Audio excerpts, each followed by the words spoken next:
motor design for over a century. A team of scientists in South Korea has created a revolutionary new type of wiring made from carbon nanotubes. Carbon nanotube, Could change the way graphene, electric motors are built and what new they motor can design, achieve. This breakthrough remove copper wiring, replace with carbon nanotube, graphene. reshaping industries from aerospace to robotics. In this video, Today we'll is explore how this new technology works. Its 14 potential, October and its 2025, consequences. Tuesday. For over Mag-alas a 3 na, century, electric hapon. motors have relied on metal coils, Magnetic primarily coils, made of copper, yeah, and copper and sometimes aluminum. These metals are used to conduct electricity, generating Produce magnetic field. enable motors to create motion or convert it into electricity. Copper has been the preferred material for its excellent conductivity, reliability, and ease of manufacturing, while aluminum is sometimes used to reduce weight and lower costs.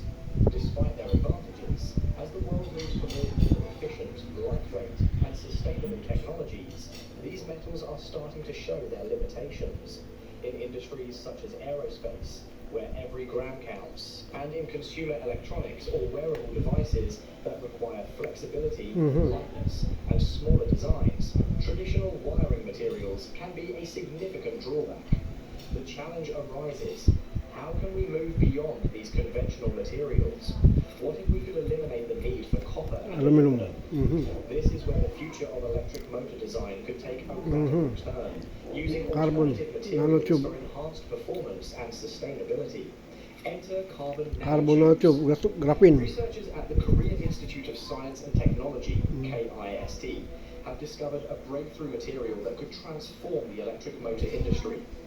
Carbon nanotubes are Carbon incredibly small nanotubes. tubes made of carbon atoms As the arranged conductor. in a hexagonal pattern. Despite being thousands of times smaller than a human hair, these nanotubes possess remarkable strength, flexibility, May strength. and excellent electrical conductivity. Electrical conductivity These ba? unique properties make them ideal candidates to replace copper and aluminum in electric motors. Galing. With their superior conductivity, carbon nanotubes can carry electrical current more efficiently than copper, all while being lightweight. This breakthrough has the potential to unlock new opportunities in Ngayon, motor design, 14 October enabling lighter, 2025, more efficient systems Tuesday, for ito alas 3 ng hapon na nanood ng YouTube. and other advanced technologies.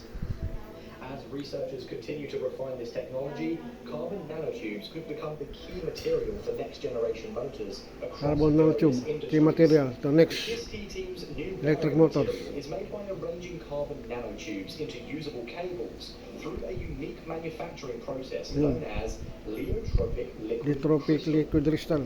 Ba? Ibang klase. Surface texturing (LS). This process carefully aligns the nanotubes to create Made a by highly Korean, conductive, flexible, technology. and lightweight wiring material. The end product, called Core Sheath Composite Ayun, Electric ayun na. Cable, CSEQ, offers several advantages over traditional metal wires. Unlike rigid copper wires, CSEQ is flexible and can Flexible. bend, twist, and stretch Galing. without losing its electrical properties. This makes it ideal for applications where traditional wiring materials Electric fall motors. short. In prototype testing, motors that use these carbon nanotube-based coils showed remarkable improvements in efficiency, weight reduction, and Weight performance. reduction. This carbon nanotube-based wiring is not just a laboratory experiment. Its potential applications are vast. In aerospace, reducing the weight of electric propulsion systems is crucial. Electric aircraft and satellites could see massive gains in range, speed, and fuel efficiency by using carbon nanotubes Carbon instead of nanotube. copper.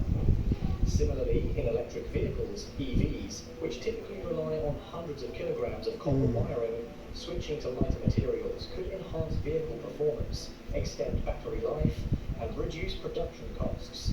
But the impact doesn't stop there. Carbon nanotube wiring could revolutionize consumer Consumer electronics. particularly wearable devices. Flexible wiring could enable advanced sensors and wearable medical devices that conform to the human body, opening up new possibilities for healthcare and fitness applications.